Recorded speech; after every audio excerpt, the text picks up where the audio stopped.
entrepreneurship also has a very different segment and a different kind of a nucleus around it. What is this nucleus?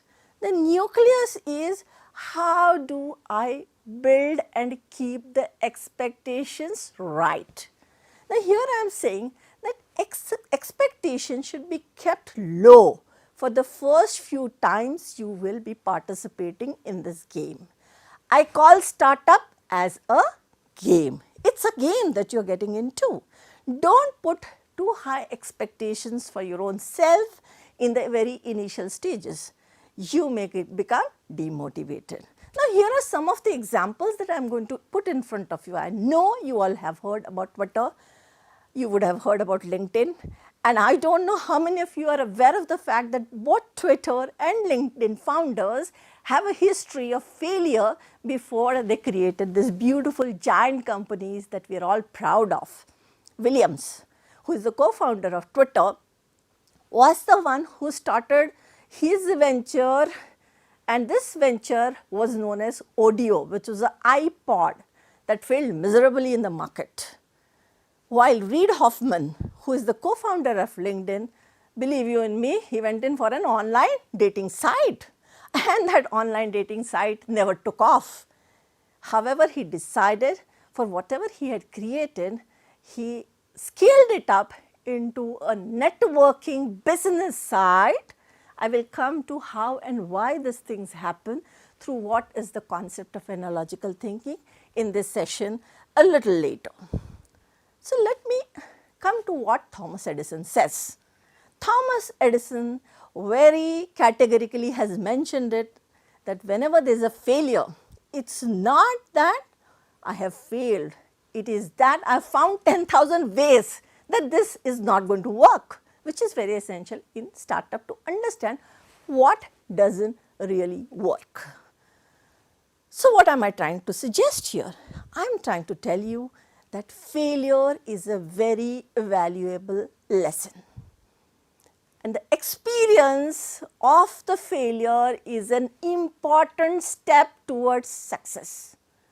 Failure should be treated like a valuable lesson that will teach you what you should do and what you shouldn't be doing in your life. And in that business that you get into, I am sure I will be speaking in some of my sessions on the role of mentors, advisors, people with experience who bring in this domain of understanding why failures occur and how could you very simply try and forego these failures in your own business. So, what is this important point that I am driving here? The important point is experience is an important step towards success. So, whenever you get into an entrepreneurial venture, what becomes important is the experience. And why is this important, or the first step towards success? Because it helps you to take the right decision at the right time and deal with the unexpected or difficult situation in the most effective and timely manner. And I am sure that in the due course of time that you will run through, you will start minimizing these mistakes.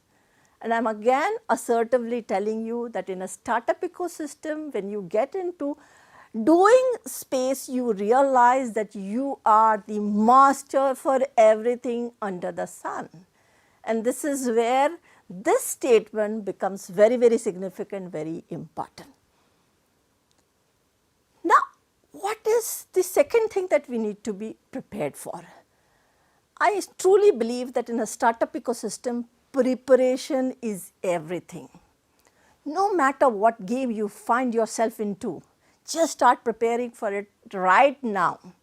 You need to start spending time to familiarize yourself with the game before you get into playing that.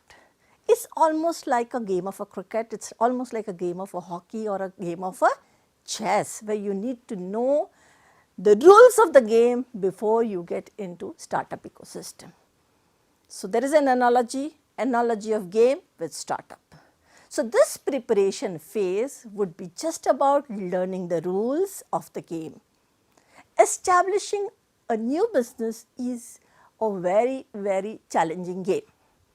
It's almost like a game where you are willing to take a challenge, and it is certain that you will need to develop a very thoughtful plan. I strongly believe that if you spend 80% of your time in planning and 20% of your time in execution, I am sure you are going to win. Most of the entrepreneurs are so haphazard that they want to spend only about 10% of their time in planning and 90% of the time in execution. And therefore, it is being said that 90% of the startups tend to fail in the market. So, what is the point? The point that we have to drive home today and get into our DNA and in our thought is planning is most important and even more than that of execution. So, now how do we go about getting into the startup ecosystem? So, this is a broad framework. We are going to be studying this in details in forthcoming some of our sessions.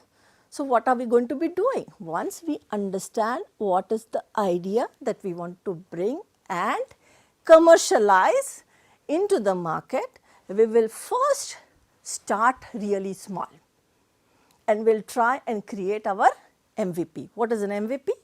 MVP is nothing but a minimum viable product. You need to keep a steady pace during most of the journey so that you do not fall behind and give your best shot in the final stages. So, what are these stages after MVP?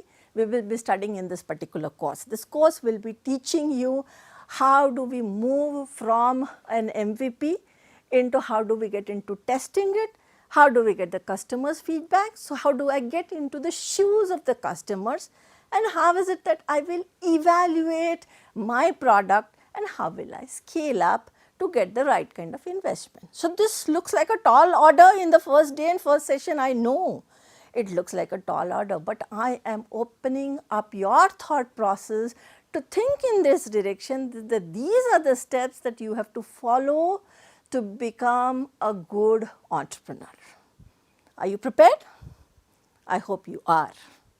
Remember, very, very important, in this game you are not alone.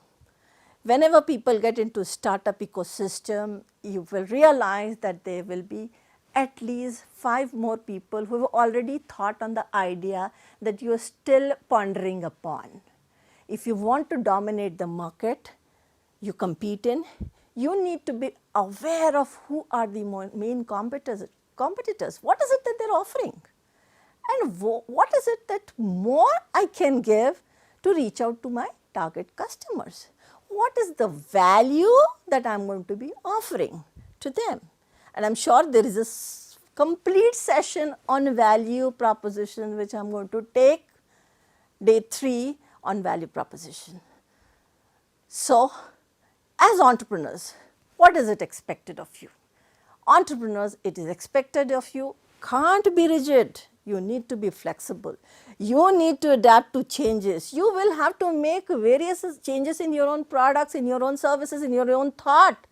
And I am sure what you thought of as your original product and what comes into the market, there will be a lot of changes. Basis the competition, basis the market, basis the customers, basis the models existing in the market.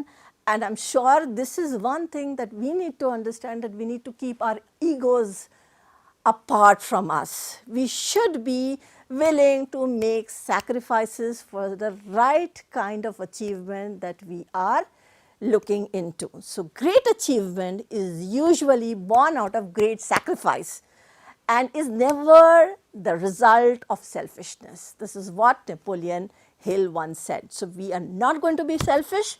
We are not going to be cloned to the idea that we think is what we were born with, but we will try and bring in the changes that are really required. Whatever sacrifices you decide to make, it is important to have that big picture and that big game in your mind. Unless you have that big game and big picture in the mind, I do not think you will be able to succeed. You need to understand what are the benefits that you are going to get in the long term.